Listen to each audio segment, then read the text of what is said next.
de lo normal, el componente sería no metabólico. O sea, te quedarías con el componente respiratorio. ¿Okay? Otra cosa que te dice, ¿sí? ¿Algo? Sí, que el contrario menor fuente es acidosis. Metabólico. Bien. Metabólico. ¿Sí? ¿Cuándo lo utilizas? Cuando sobre todo tu pH está indeterminado, como el ejemplo del pH que me preguntaba mi compañera, que estaba determinado y que teníamos que hacerle la fórmula de los protones, pero en la fórmula de los protones salió 40, ¿correcto? No estaba determinado. Exceso de bases y esto. Los dos. Es que todo eso te viene en la tira. Todo eso te viene en la tira. En la tira te viene todo, te viene toda una serie de evaluación, exceso de base y, ¿cómo se llama? Y diferenciación. Y tienes que calcular. Exceso de base sí te viene. Porque en la tira te viene todo, te viene sodio, te viene potasio, te viene calcio, te viene magnesio y te viene lactato. Entonces tú lo único que tienes que hacer es la diferenciación. Y con eso ya sacas el DIP. Sí, ¿algo? Aparte de la acidosis metabólica, ¿puede haber algo más? Con el DIP no. El DIP lo único que te dice es cuál es la diferenciación de cationes e iones que te generan una brecha de un trastorno metabólico. Acidótico metabólico. ¿Y puede estar elevado? No, lo que considera es que menos del menos considera acidosis metabólica. Lo que está normal o elevado no te considera nada. Que todavía puede estar en estudio, no lo sé, pero lo que sí está claro es lo que está por debajo.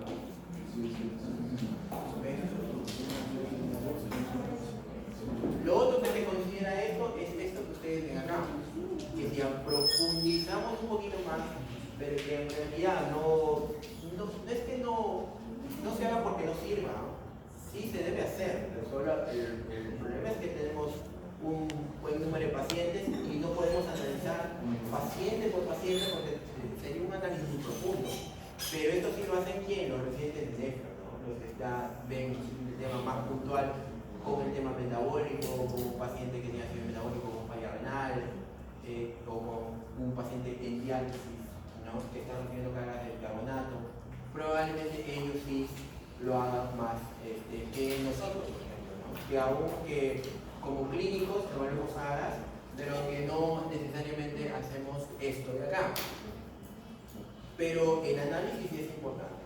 El análisis de los aniones totales, porque así se le llaman aniones totales, es esa carga que estaba en los aniones y que representaba la proteína, que era la albúmina, y el fosfato. Y es que la suma de esos aniones totales determina el pH, así como el DIP. ¿Okay?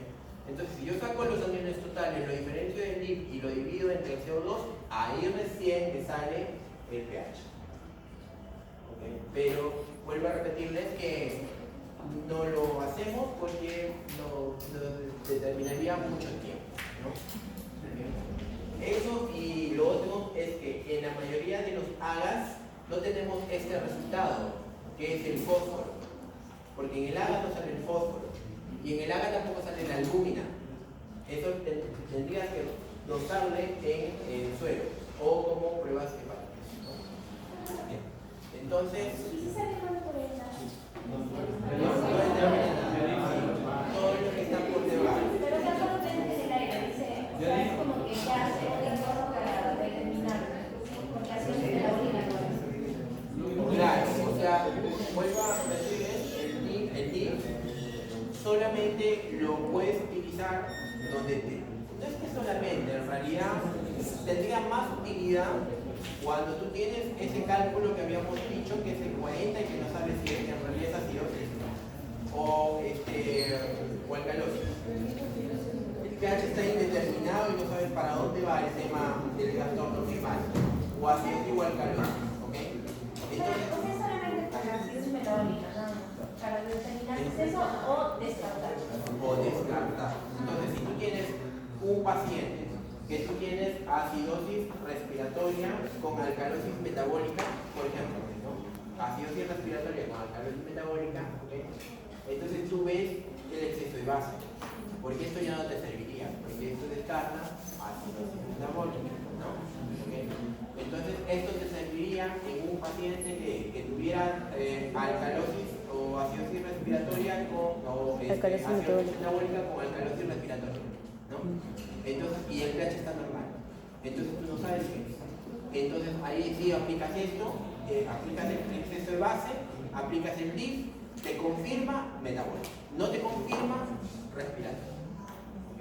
Entonces, pregunta, en el trastorno terciario quiere eso de dos metabólicos, una respiratoria. Perdón, perdón. Dos metabólicas y una respiratoria. ¿En cuál? En trastorno terciario. Sí, yo me acuerdo que no Ah, había claro. diferencia. Así es. Dos metabólicas más una agregada que es la respiratoria, que puede ser, si es acidosis, acidosis respiratoria. Ajá. Como trastorno terciario, ¿no? Seguimos. Entonces, también hay un tip aparente y hay un tip efectivo, que esto también da una brecha, que es un análisis mucho más profundo todavía del tema de la diferenciación de los cuerpos, para determinar efectivamente el tema de la acidosis metabólica. Y esto es debido a que a todos los que ustedes ya han realizado su fisio y en parte del fisiopato de lo que es, por ejemplo, el sistema falla renal aguda, el tema tubular. ¿Por qué? Porque los amortiguadores como el bicarbonato, es por eso que el principal amortiguador, porque la última forma de excreción es a nivel tubular. Más del 80%, como ustedes ya saben, es a nivel del túbulo proximal. Sin embargo, también tiene su acción a nivel de los túbulos distales. Ustedes recordarán, los cotransportadores generan la mayor absorción que tiene en el túbulo proximal versus la filtración de moléculas protonadas, donde la célula proximal, mediante su mecanismo molecular, gracias a la anhidrasa carbónica, genera que el bicarbonato tampone como ácido carbónico la cantidad de protones que se encuentran en el túbulo, y con esto hace que en el túbulo no haya mucha cantidad de protones, ¿ok? Pero a su vez, la anhidrasa carbónica transforma CO2 y agua, y este CO2 y agua vuelve a hacer el mecanismo inverso. ¿Para qué? Para que el bicarbonato que estaba aquí pase aquí y se reabsorba, ¿ok? Entonces, situaciones patológicas que me generen que esto se anule, pues no se va a reabsorber el bicarbonato. Al no reabsorberse el bicarbonato, no vamos a tener el tampón buffer en el plasma, generando la mayor cantidad de acidosis metabólica en nuestro medio, ¿okay? Y por lo tanto es la expresión del evento. Evidentemente, si dañas esto es porque la célula no está trabajando. ¿Qué célula? Tubular. ¿De qué túbulo? Proximal. No solamente proximal, estamos hablando de todos los túbulos, o sea, falla renal, ¿okay? Y es por eso que tenemos falla renal más acidosis metabólica. Y por eso es que el tema que ustedes habrán leído, el tema falla renal, es que la acidosis metabólica con falla renal es uno de los trastornos primarios que tú tienes que tratar indirectamente del tema renal, sea pre o sea renal. Tú tienes que tratar esto más la acidosis metabólica. Si no trataste bien o no respondió al tratamiento y la acidosis metabólica es refractaria al tratamiento y la falla renal sigue incrementándose, ese paciente es tributario de diálisis. Es uno de los criterios de diálisis, porque es evidente que esto lo tienes que recuperar. Si no lo recuperas, lamentablemente va a catéter y diálisis. Eso pasa en el necrosis tubular. En todo evento de falla renal. ¿Okay? Y no solamente en renal agudo, puede pasar en un momento crónico. Ese es el paciente que ya habíamos visto con el tema, como ustedes hemos visto el tema de la ubicación de las nefronas. Pues en un evento crónico, evidentemente, el paciente va bajando su tasa de filtración glomerular desde la corteza hasta la médula, ¿correcto? Con el flujo urinario que cada vez va disminuyendo. Entonces la cortical cada vez se hace más pequeñita. Pues que tú, un paciente que va a distinguir un problema renal agudo y un crónico, tienes que hacerle una eco para determinar el tamaño renal, ¿no? Si es un riñón chiquitito, es un riñón crónico. ¿Y eso por qué? Porque disminuye la corteza de la médula y evidentemente si disminuye eso está disminuyendo todo este evento de las nefronas que cumplen esta función. El paciente no solamente va a tener acidez metabólica, no va a regular bien el bicarbonato, definitivamente, ¿no? Hasta llegar a una tasa de filtración glomerular límite entre la diálisis, límite, porque es crónico, ¿no? Límite entre la diálisis que va a comprometer su orina, entre otras cosas más, pero también su trastorno ácido-básico, entre otras cosas, como por ejemplo la PTH, que ya hemos visto el tema también de la vez pasada, ¿no? La rotación de calcio, etcétera, etcétera, la eritropoyetina y todo lo demás, pero sumado a esto. ¿Okay? O sea que no solamente se ve en el agudo, en el agudo es más catastrófico porque la acidez metabólica te puede matar, ¿no? Pero en el paciente crónico, recuerda que son mecanismos adaptativos que se puede adaptar, o sea, el paciente puede adaptarse. O sea, un paciente como tú puede tener una tasa de filtrado glomerular de, ¿cómo se llama? Border de 40-50 o 50, digamos así, y no necesariamente llegar a diálisis. ¿Okay? Tienes pocas cantidades de células que hacen esto por mecanismos compensadores y que no tienes acidez metabólica, en otras palabras. ¿Cuándo te descompensas? Cuando te da una neumonía, cuando te da una gripe, cuando eres diabético, tu glucosa se eleva. Son descompensaciones que hacen que estas células ya no soporten eso y lamentablemente la acidez metabólica se da, el paciente baja flujo, comienza y ya, ¿okay? Y el paciente se hace con diálisis ya para todas, si es que no llega a trasplante, ¿no?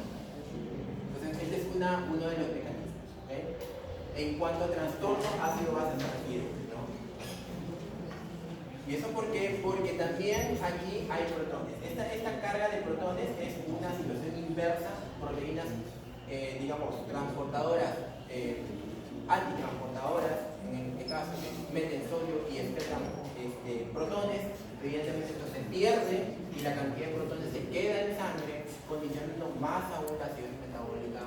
En el túbulo distal lo mismo. Vean que en el túbulo distal también sale bicarbonato, también sale potasio y se excretan protones. Si esto se pierde, evidentemente los protones se concentran acá, hay poca reabsorción de bicarbonato, más acidez metabólica.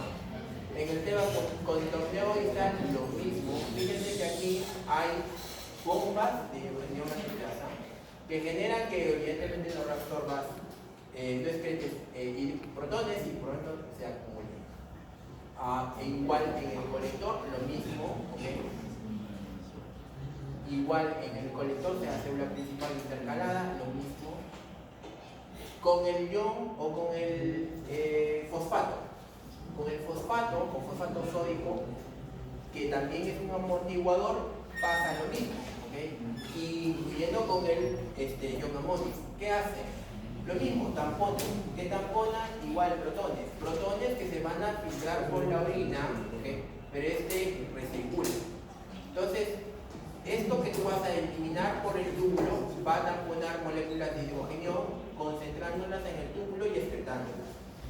Y es por eso que tú, si bien es que lo tienes en orina con tendencia a la acidez, no es tan ácida, porque si no, estarías excretando cantidad de protones.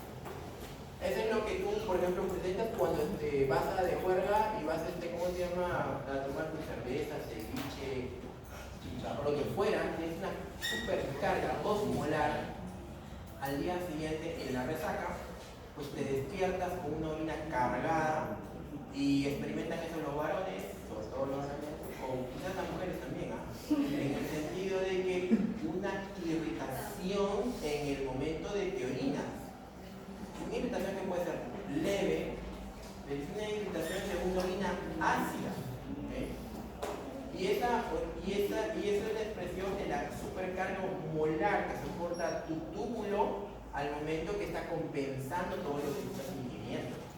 Entonces, ¿cómo es que eso se regula? Porque eso al final se regula cuando ya hidratas y todo lo demás. Entonces, el motivo es de esto es justamente que no eliminas más cargas protonadas porque tienes tampones hasta en el túbulo que permiten que tu acidez sea titulable, por eso se le llama acidez tubular titulable. En un fósforo tienes iones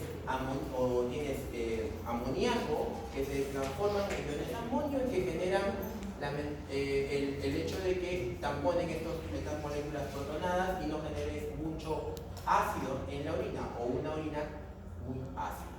Además de esas otras moléculas que también se excretan o se filtran por la orina, que es la urea. Y la urea también tiene carga nitrogenada y también tiene cargas protonadas. ¿Okay? Una de ellas es el amoníaco que contribuye a su formación.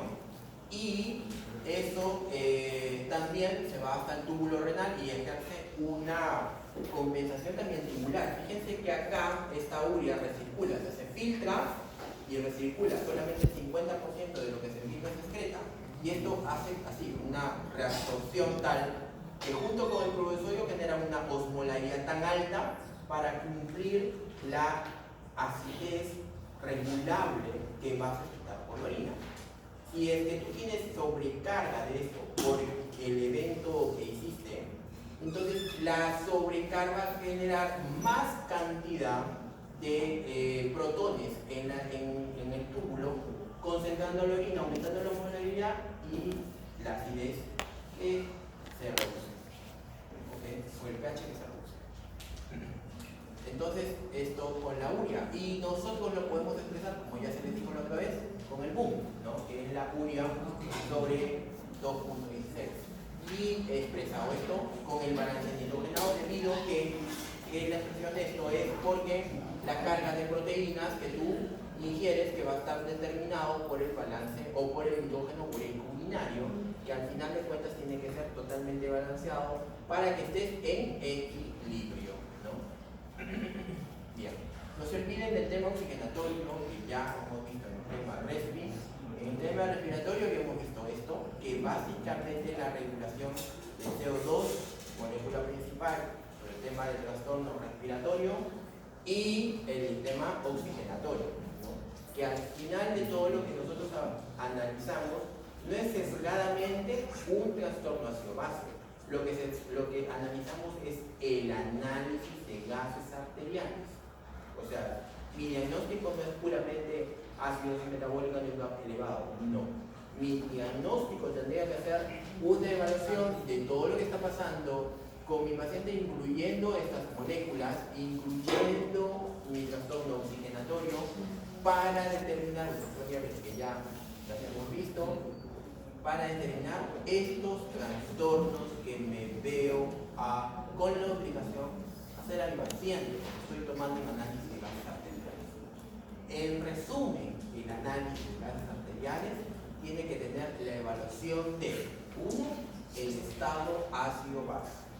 2. Los electrolitos que vimos la semana pasada. 3. Los patrones de oxigenación. 4. Los parámetros ventilatorios que tiene mi paciente. ¿Okay? Y con eso hago el análisis correcto de un análisis de gases arteriales.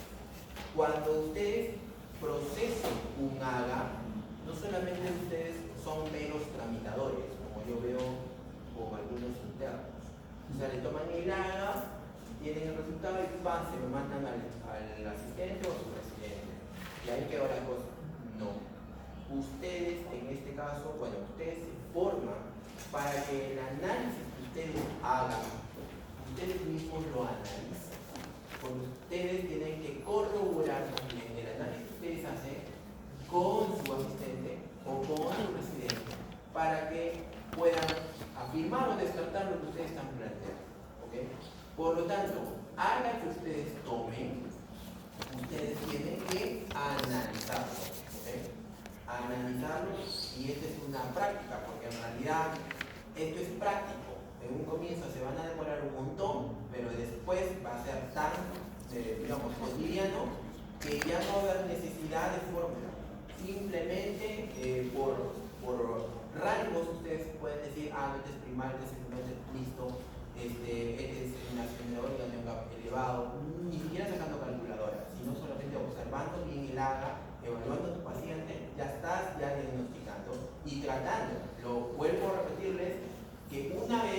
hagan el análisis, ustedes plantean un tratamiento.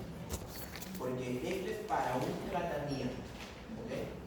Y eso es lo bueno de este análisis de gases arteriales. ¿Ok?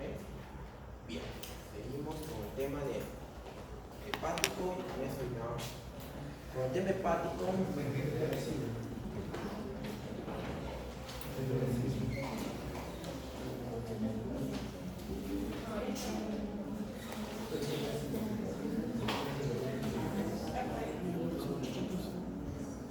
Como definición, evidentemente es la incapacidad que tiene el hígado para realizar sus funciones metabólicas y genera una alteración clínica, o sea, unos signos clínicos a su vez como alteración letal, como el caso de la ictericia, como los niveles de amoníaco, que ya eso lo hace con un examen de análisis de sangre, bilirrubina, fosfatasa, transaminasas, ¿okay? Y una albúmina. Entonces, el evento agudo, evidentemente, horas o días, y si es un evento crónico, es lo que nosotros conocemos como cirrosis hepática, un proceso que ya es un proceso fibrótico, daño estructural nodular anormal como consecuencia de fenómenos inflamatorios a lo largo del tiempo. El tema fisiopatológico básicamente se da por alteraciones de las funciones de almacenamiento y síntesis que tiene el hígado y por alteraciones de la función metabólica y excretora que tiene el hígado. ¿Okay? Básicamente en esto se resume el tema fisiopatológico que está en su libro corto. ¿Okay? Básicamente en estas dos estructuras, porque acá se desencadena todo lo que tú vas a encontrar en un paciente con insuficiencia hepática. 1. Trastornos del metabolismo de la glucosa, que va a generar hipoglicemia. Principal signo de un paciente que tiene insuficiencia hepática y sobre todo aguda. ¿Okay? Ese es lo principal de un paciente hepático agudo, la hipoglicemia. ¿Okay? Proteínas, porque el hígado participa en la síntesis de proteínas, genera hipoalbuminemia, y como ustedes ya sabrán, con el tema hidroelectrolítico, pues la albúmina genera la albúmina proteína, como globulina, fibrinogen, etc., ejerce una presión oncótica que tiene que ser regulada con la presión hidrostática. Si esta albúmina cae a rangos anormales como hipoalbuminemia, la presión hidrostática vence a la oncótica y se produce ese efecto de Starling que habíamos dicho positivo pero continuo y que no solamente se presenta, como habíamos dicho, sino en todo espacio transcelular e intersticial, ¿ok? Es decir, pericardio, pleura, peritoneo, como la citis, y entre otros lugares donde genera edema. ¿Okay? Lo otro que genera es que, como todo evento proteínico, los factores de coagulación también son proteínas, y sobre todo aquellos factores de coagulación dependientes de vitamina K, son los que se van a formar netamente en el hígado. ¿Cuáles son? Factor 5, 7... 2, 7, 9 y 10. ¿Okay? Esos factores de coagulación dependientes de vitamina K son importantes debido a que se sintetizan en el hígado, ¿okay? Y se pueden medir mediante el tiempo de protrombina. Es por eso que la falla hepática se define como aguda con trastorno de coagulación, como vamos a ver más adelante, en referencia al tiempo de protrombina, ¿okay? Y al INR, que es el índice racionalizado del tiempo de protrombina. ¿Okay? O sea, el tiempo de protrombina está entre 14 y 16 segundos, de 2 y 16 segundos. Y el INR normal es 1. ¿Okay? Entonces, si yo tengo un INR que sobrepasa de 1.5, significa que el tiempo de protrombina está prolongado. Y entonces el INR está aumentado. ¿Okay? Eso entonces con el tema de proteínas. Colesterol y lipoproteínas, pues una disminución de colesterol, pero esto depende, porque los pacientes con hipercolesterolemia, digamos, cirrosis hepática, no necesariamente pueden tener disminución del colesterol, sino al contrario, aumento de los niveles de colesterol. Sales biliares, la alteración de la absorción de las grasas definitivamente por las lipasas, ¿no? No solamente las que se van a ubicar en las sales biliares, sino la pancreática, que es la principal para la absorción de vitaminas liposolubles. ¿Cuáles son? La A, D, E, K, ¿no? Okay. Y la absorción y esta alteración la podemos ver como heces grasosas, ¿no? Esto es más frecuente cuando este proceso de insuficiencia hepática se asocia, por ejemplo, por cálculos a nivel de las vías biliares y por la confluencia que hay por el conducto de Wilson pancreático, que el cálculo no solamente va a representar una alteración netamente biliar, sino también pancreática. Entonces se juntan las dos en realidad. Y por eso puede producir una esteatosis, se le llama, ¿okay? O que son las heces grasosas. ¿Okay? Eso está torreado.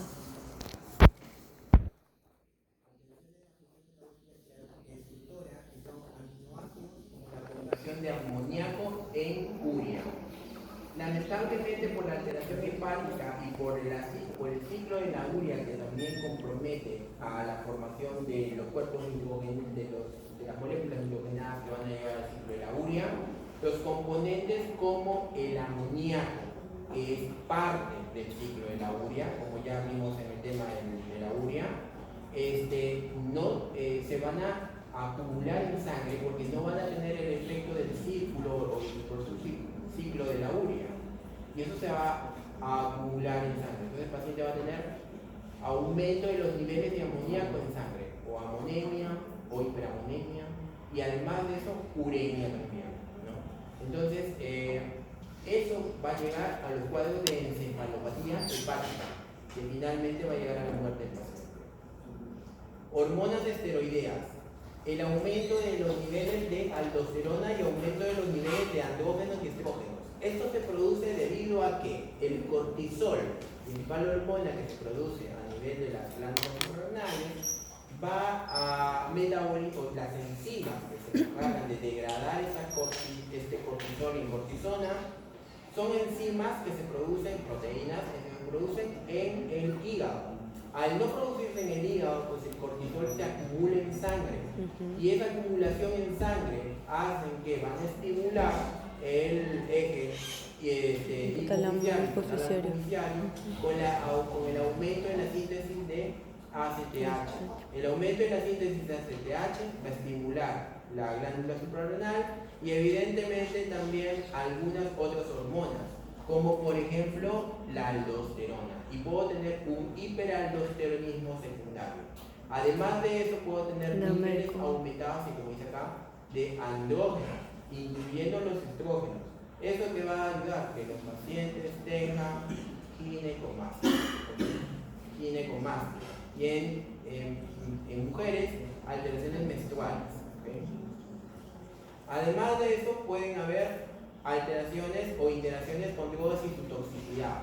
Es aquellos pacientes que, digamos, se les administró un antibiótico como penicilina, digamos así, o otro antibiótico, y se le preguntó al paciente si tuvo alguna alergia anterior y aún así dijo que no, nunca, porque ya lo recibió.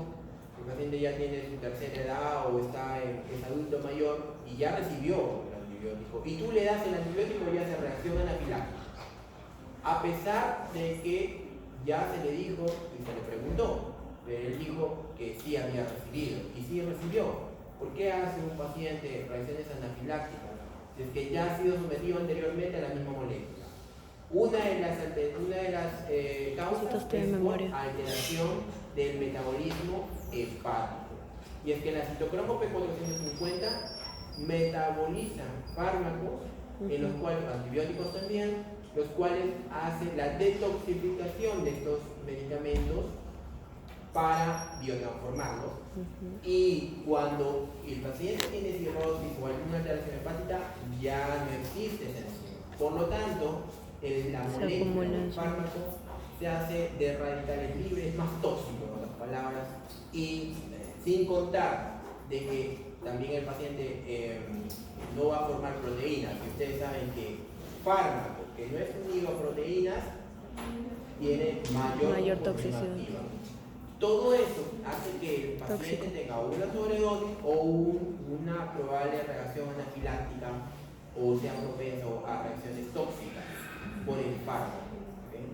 Bilirrubina, evidentemente, porque por las alteraciones del hepatocito que va a generar esas enzimas como la glucuroniltransferasa, la cual va a convertir, ¿cómo se llama?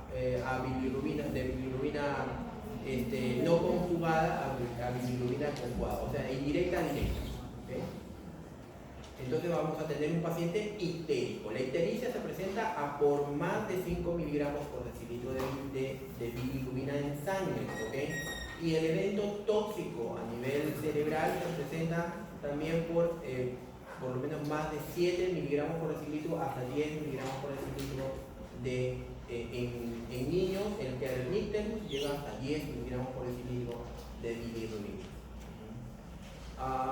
Y esto es para mostrarles una de las patologías también asociadas a este trastorno o falla hepática, gracias a la irrigación que tiene, que es la porta, a sus, ramas, que son la mesentérica superior e inferior, la esplénica, las cuales van a irrigar este hígado de la misma forma que ustedes ven acá, para establecer que este asino funcione de la manera adecuada. Estos son los hepatocitos, está el espacio de Lis, las células de Kupffer, todas estas para funcionar como el evento metabólico que tiene. Es decir, todo lo que se forma en el hepatocito pasa en el espacio de Lis, como el caso de la bilirrubina, y de ahí es que está hacia la vía ciliar.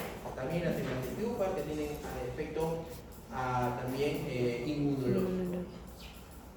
Así como ven acá, además de eso, determina que la arquitectura, eso ya ustedes también lo han visto en fisio, la arquitectura hepática es básica para saber que este hígado de por sí ya es susceptible a eventos hipóxicos generados en cualquier sitio. Estamos hablando de hipoxia tisular, ¿no? Generada en cualquier sitio. ¿Por qué? Porque este acino, con su forma hexagonal que tiene el acino compuesto, o sea, esto que vemos acá, ¿okay? Desde la arteria hepática hasta la vena central, que es lo que se ve acá, desde la vena central a la arteria hepática, zonas en esta arquitectura, zonas que van a ser dependientes de oxígeno, las que van a estar colindantes a la arteria hepática, y zonas dependientes de poco oxígeno, altamente influyentes, localizadas en la periferia de la vena central. ¿Okay? Entonces, de acuerdo a eso, nosotros tenemos o establecemos la fisiología de esta arquitectura, como son la zona 1 y la zona 3.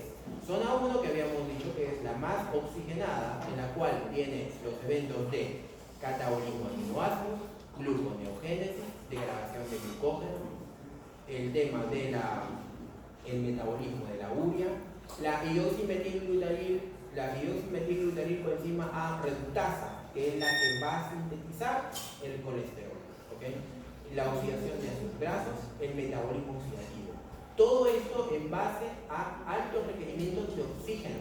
¿Okay? Sin embargo, la arquitectura de menos requerimiento de oxígeno va a sintetizar glutamina.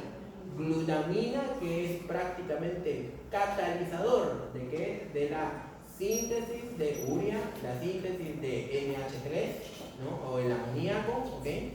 Glucólisis también, es decir, el evento glucolítico que va a generar ¿qué cosa? Ácido pirúvico, piruvato, acetil-CoA, etcétera, etcétera. Síntesis de glucógeno, es decir, el almacenamiento de glucosa en forma de glucógeno para las situaciones que en realidad van a necesitar, y entre otras, como cuerpos cetónicos y la biotransformación de esas sustancias o moléculas como los fármacos. Eso va a estar en una zona desprovista o casi desprovista y altamente sensible a la injuria, que es la zona 3, ¿ok? Por eso es que la zona es la zona que primero se daña en los procesos de insuficiencia hepática, ¿ok?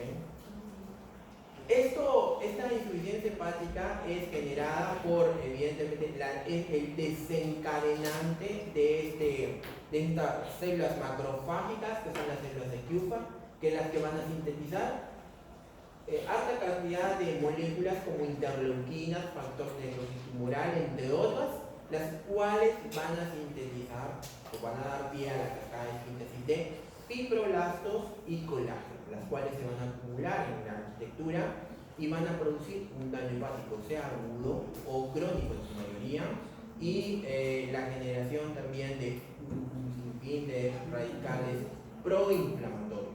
¿Okay? Con, además, la síntesis de otras proteínas de expresión molecular, las cuales van a señalizar con estas células, estos hepatocitos, no reconociéndolos como estructura original, haciendo que el ciclo de apoptosis celular sea más rápido y por lo tanto la no regeneración de este tejido hepático. Ese es un proceso ya crónico. ¿Okay? Entonces definimos falla hepática aguda como aquel síndrome caracterizado por marcadores de daño hepático como las transaminasas que se producen en el hepatocito, que es el evento de transaminación, la generación de TGO y TGP. Recordarán que el TGP es netamente intracelular, el TGP que es la transamilglutamicopirúvica, y la TGO que es la transamilglutamicosalacética, que es la dos que nosotros monitoreamos, ¿eh? Eso se mide, que es como TGO y TGP. ¿Ok? Bien. La TGP es básicamente en su mayor porcentaje sintetizada en el hígado, mientras que la TGO también puede ser sintetizada en el músculo esquelético y también músculo cardíaco. En situaciones de falla hepática, las transaminasas se encuentran elevadas en un rango superior a los 20 miligramos por decilitro. ¿Okay? Podemos encontrar transaminasas elevadas en 50, en 100, en 200. ¿Okay? Función hepática alterada por, evidentemente, si hay ictericia tiene que haber hiperbilirrubinemia, ¿no? La bilirrubina normal, total, porque hay total y fraccionada. Recuerden que la total no debe ser menor a 1 miligramo por decilitro. La total es la suma de la directa más la indirecta, ¿ok? Y eso es lo que va a definir si es que yo tengo un proceso netamente hepático o un proceso obstructivo que me está generando un daño hepático, que es lo que vamos a ver después con el tema de la bilirrubina. Y como ustedes verán ahí, el INR, ¿ok? INR que tiene que estar por encima de 1.5, que es el índice racionalizado del tiempo de protrombina. Les digo que es por el tema de los factores de población dependientes de vitamina K. Esto me define falla hepática aguda, ¿ok? Falla hepática aguda. Evidentemente, para yo decir agudo, definitivamente es agudo, o sea, no tiene que tener antecedentes de cronicidad, ¿no? No tiene que tener antecedentes de cronicidad, no tiene que ser un cirrótico, no tiene que tener ningún antecedente de cronicidad, ¿okay? Y también puede tener el paciente encefalopatía, que normalmente lo hace a las horas o días después. Causas de insuficiencia hepática aguda. Dos tipos de población. Población netamente americana y población peruana. La población americana no dista de la latina, porque ya no es como antes, ya no es que la población americana se cerca con gringos, ojos azules, 1,80 m y 90 m, no. También hay gordos, chatos, igual que acá. Entonces, ¿por qué? Porque Estados Unidos ya es un país que es cosmopolita, arroja al alberga diferentes tipos de razas, ¿okay? Desde la japonesa, latina, china, árabe, hindú, etcétera, etcétera. Por lo tanto, los estudios clínicos que se hacen acerca de poblaciones americanas, por si acaso, no es que no las tomen en cuenta, sino hay que tomarlas en cuenta y ver el estudio, si es que específicamente a qué tipo de población se refiere, pero si es que no la menciona, debería ser extrapolada a poblaciones como la nuestra. ¿Por qué? Porque por la migración externa. Sin embargo, acá hay dos cosas en cuanto a la insuficiencia hepática aguda. Una es que la idiosincrasia no es la misma debido a los resultados de cada estudio, aun cuando están por ahí los años de estudio. Es que en el tema de Estados Unidos, la mayor cantidad de población que tiene insuficiencia hepática aguda es por toxicidad, extrapolación total al paracetamol. El paracetamol es el acetaminofeno, el Panadol. Ese Panadol que tú te tomas para ¿cómo se llama? Para la gripe, y ya, ese mismo. Ese mismo produce en Estados Unidos, es la principal causa de insuficiencia hepática aguda fulminante, o sea, o subaguda, la cual produce alta mortalidad y una mortalidad bien rápida, ¿no? En comparación de la crónica, por ejemplo, que es la principal causa acá en la población americana de este estudio. Sin embargo, en la población peruana, que fue un estudio hecho en el Hospital Rebagriati, la principal causa de insuficiencia hepática aguda fue hepatitis. ¿Okay? Por eso es que les hice el preámbulo de las poblaciones. ¿Por qué? Porque esto no se basa en realidad poblaciones. Esto se basa en idiosincrasia. ¿Por qué? Porque en Estados Unidos, bueno, acá tú te vas, digamos, tienes un dolor de dientes o tienes lo que sea de dolor, estás jugando fútbol, me duele porque me patearon, entonces te vas a la farmacia y te compras ibuprofeno, doloral, diclofenaco, dolomax, lo que fuera, ¿ok? En cambio en Estados Unidos no, tienes ya tu médico de comunidad, y tu médico de comunidad o tu centro hospitalario te prescribe lo que te tiene que prescribir bajo un protocolo, y dentro del protocolo está tu paracetamol, o simplemente no te prescribe nada, simplemente vendaje y hielito.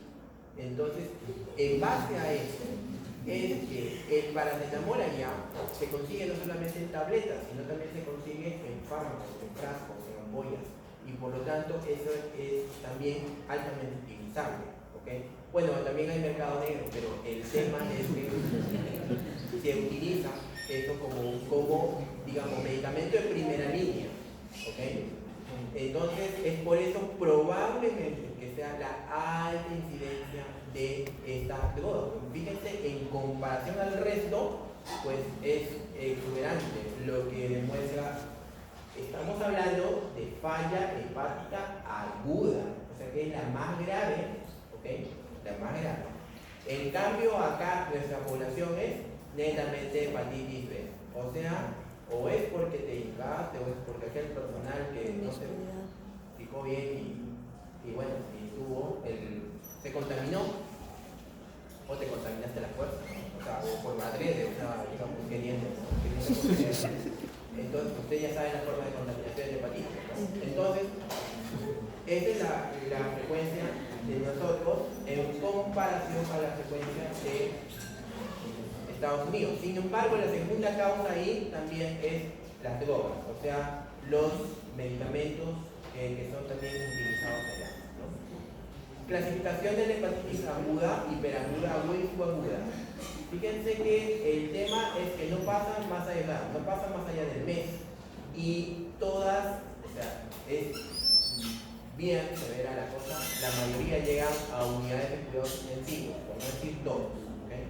¿Y por qué? Por el efecto de la encefalopatía o el edema cerebral brutal que produce este tipo de patología. ¿Okay? Ictericia más encefalopatía, edema cerebral, con trastornos de coagulación y alteraciones de la bilirrubina. Mientras que el crónico no, el crónico en realidad es a lo largo del tiempo, es un cuadro que es irreversible, ¿sí? Hay tratamiento, que puede ser trasplante hepático, también para el agudo, pero digamos que el cirrótico tiene más chance. ¿Okay? Y depende de las diferentes causas. Una de las principales de la crónica también es hepatitis, también está el carcinoma o el adenocarcinoma de hígado, no tan frecuente, pero también está, ¿ok? Sin embargo, el adenocarcinoma de hígado, o sea, el tiempo de vida media de un paciente con adenocarcinoma hepático, 6 meses aproximadamente, 3 a 6 meses, con tratamiento quirúrgico quizás un poquito más, pero la media es 3 a 6 meses, rápidamente se mueren. Y por eso es considerado como una hepatitis crónica, ¿ok? Crónica. Pero, bueno, por el tiempo, crónica. ¿Okay? Hepatitis B, A, en niños, A, evidentemente que también pueden generar cuadros de insuficiencia hepática, tanto aguda como crónica también. Medicamentosa, esto es lo que nosotros vemos en cuanto a algunos medicamentos, como el principal a la cabeza es el acetaminofeno, pero también tenemos otras, como por ejemplo nosotros tenemos bastante incidencia en tuberculosis. Los quimioterápicos por tuberculosis producen netamente alta toxicidad hepática, la etambutol, la ¿no? Entonces alta toxicidad hepática. Además de otros antibióticos como el cipro, como la tetra, aunque no lo usamos mucho, pero sí tampoco lo usamos mucho por la resistencia, pero sí ampicilina más clavulánico o sulbastán. Fenitoína como anticonvulsivante o ácido valproico también tenemos que tenerlo en cuenta. No medicamentosas, generalmente bacterianas o infecciosas. Las virales y también están las autoinmunes, que también está el alcoholismo, el otro, la esteatosis no alcohólica, es decir, por obesidad algunas, y el alcoholismo crónico, ¿no?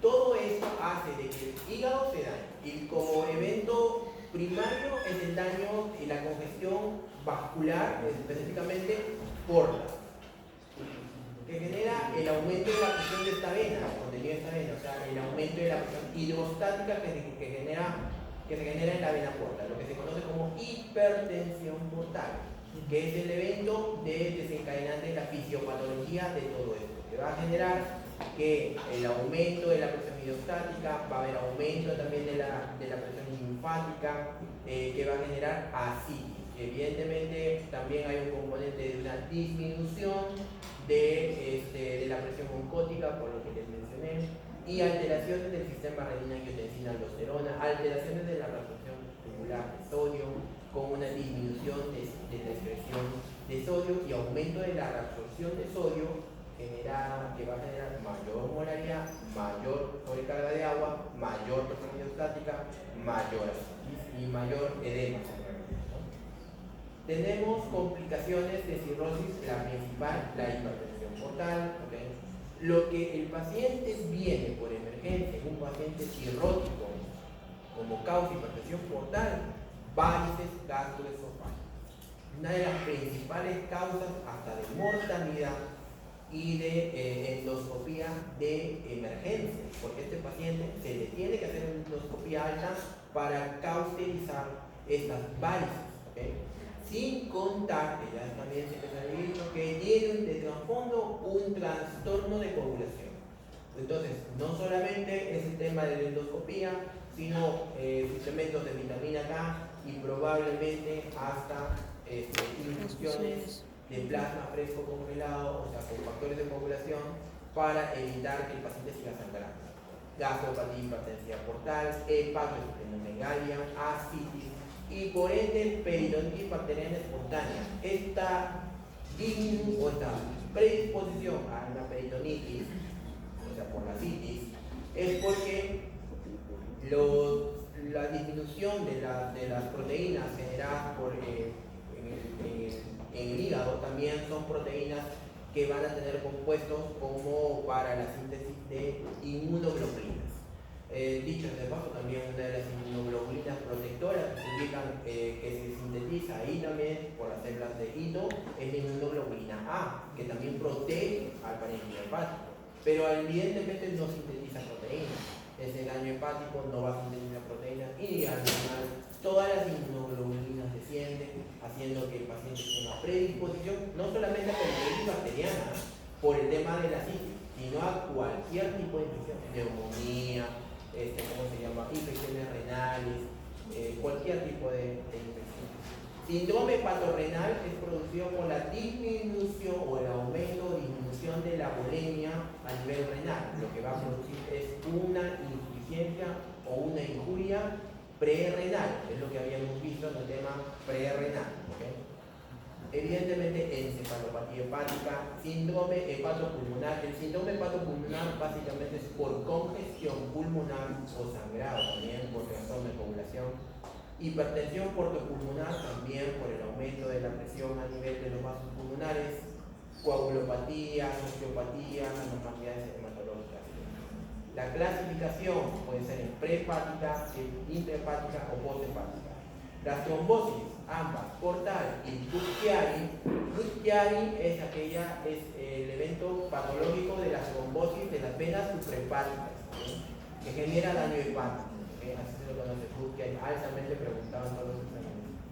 Y intrahepática, tuberculosis, sarcoidosis, es una de las, entre cirrosis, abuso de alcohol, todas las que comprometen el tema hepático. ¿Sí? Entonces tenemos supra, intra y prehepática. ¿Okay? A la gastropatía, a todo paciente que tenga un problema de gastropatía hipertensiva o varices esofágicas, tienen riesgo de desarrollar esta enfermedad, úlcera duodenal o úlcera gástrica, por trastorno en la circulación por varices. ¿Okay? Y la encefalopatía portosistémica. Definitivamente la encefalopatía está por la retención de sustancias nitrogenadas como el amonio. ¿Okay? Y hay grados de encefalopatía, ¿okay? Que llega al estado de coma, descerebración y muerte del paciente. El evento de hepatoesplenomegalia desencadena hiperestrenismo, y esto que además de trastorno previamente del hígado, pues va a originar anemia hemolítica, leucopenia y trombocitopenia. La retención hídrica, como ya les dije, la hipertensión portal, la retención hídrica debido también al aumento de la aldosterona y por albuminemia, aumento del evento canestable. El evento de ascitis, una ascitis que lamentablemente el paciente está sometido a drenaje continuo, muchas veces de este líquido que se acumula en el peritoneo y que finalmente hasta se puede infectar. Además de eso, edema de miembros inferiores, anasarca. Esta ascitis es drenable y probablemente lo que ustedes van a hacer como de internos frecuentemente, porque esa es la patología gold estándar del interno, que va a tener que drenar y drenar y drenar esa ascitis, ¿no? El tema de eso es que el drenaje rápido, por el tema de que se ejerce una presión hidrostática, el drenaje rápido condiciona hipotensión. Así que por eso es que es tan interno, porque va a tener que estar ahí regulando la salida del líquido y extrayéndole cada cuanto el líquido, evitando de que haga hipotensión. Porque ahí hay por lo menos, ahí en ese abdomen, por lo menos habrá como 2 litros, pero no le vas a drenar los 2 litros. Le vas a drenar solamente de poco a poco, 200 primero, 200 después, o 500 nada más, y después en la tarde otra vez, y después al día siguiente y otra vez, y así. ¿Okay? Hasta que vayas corrigiendo su trastorno hipoalbuminémico o portosistémico, lo que sea. También, ¿cómo se llama? Y algunas veces llamamos a los cirujanos para ver que nos ayuden con el tema, porque, bueno, nadie quiere hacer. Y el tema es que no. Pero definitivamente el drenaje ayuda bastante, ¿no? ¿Por qué? Porque eso ya... Ahorita vamos a ver después el tema ¿no? El aumento de esto, como vuelvo a repetirles, genera un trastorno inmunológico, ¿okay? O sea, hasta una infección linfática. Esto, para no hablar de hepatitis B, en realidad es toda una charla de hepatitis B, solamente para recordarles los célicos que nosotros tenemos que establecer en pacientes con hepatitis B. El antígeno de superficie, que es hasta las 24 semanas del esquema de exposición, que después de esto yo tengo que pedirle el core o el anticore, inmunoglobulina M o inmunoglobulina G. Posteriormente, si el paciente ya está, pasado de las 24 semanas, lo que tengo que pedir es el anticuerpo antígeno de superficie, ¿okay? O si el paciente está vacunado también, ¿no? Si el paciente tiene vacuna, ¿okay? Y es por eso que en un paciente que yo tengo, no, o sea, sin tener antígeno de supervisión, pero tiene la exposición, pero tiene ictericia y tiene transaminasas elevadas, entonces el antígeno de superficie va a la cabeza. Bien, y tenemos los diferentes tipos de hepatitis que también genera este tipo de encefalopatía o este tipo de trastorno hepático. La anemia que genera el edema cerebral. Entre otros signos, como por ejemplo ictericia, las arañas vasculares, el grafismo, o sea que tú haces unas líneas en la piel y queda totalmente marcado, dermografismo, encefalopatía, palmas hepáticas, ginecomastia, hasta secreción láctea muchas veces, hiper o hepatoesplenomegalia, ¿okay? En el paciente, y pruritos, ¿okay? Así que algunos que se les crece y que se les sale el dentro, ya saben. Este es el paciente con cirrosis hepática, ¿okay? Un paciente tal cual, ¿okay? Y la litosis o la exhalación de sus cuerpos, no son, el aliento no es tanto cuerpos cetónicos, pero es un aliento más afrutado, algo así, ¿okay? ¿Qué es? ¿Por qué? Por el acúmulo, evidentemente, de compuestos microogenados. La grado de encefalopatía hepática, otra escala de grados de encefalopatía hepática. Recuerden que por esto el paciente con hepatitis aguda o insuficiencia hepática aguda se muere, ¿okay? Y hay determinados grados que llegan hasta el coma. Todo el perfil que yo tengo que analizar en estos pacientes con insuficiencia hepática, todo el perfil hepático que yo tengo que pedir a estos pacientes, y a esto es la escala de Child. Esta escala sí no ha variado, definitivamente desde cuando yo estudié medicina, desde cuando tuve la luz de la medicina hasta ahorita no ha variado. Han tratado de modificarla, pero sigue ahí. Y sigue ahí no solamente por ser una escala, sino porque la escala te mide mortalidad. Y como toda escala, ustedes tienen que valorarla por eso, por la mortalidad que expresa. Por ejemplo, ¿qué escalas hemos visto hasta el momento? Glasgow. ¿Cuál? ¿Qué escalas de scores hemos visto hasta el momento? Glasgow. Glasgow, ok. ¿Qué más? ¿Otra? Triple. De todo lo que hemos visto hasta el momento. Triple. Ya. Aquí. Okay. Otra.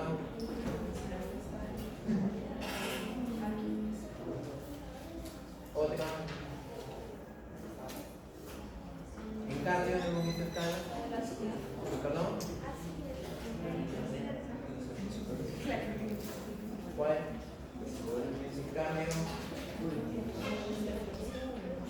En cardio hemos visto el Kirikimbal, el Grace, el Timi, el Naira. ¿Okay? Todas esas escalas, ¿por qué les hago recordar esas escalas? ¿Por qué?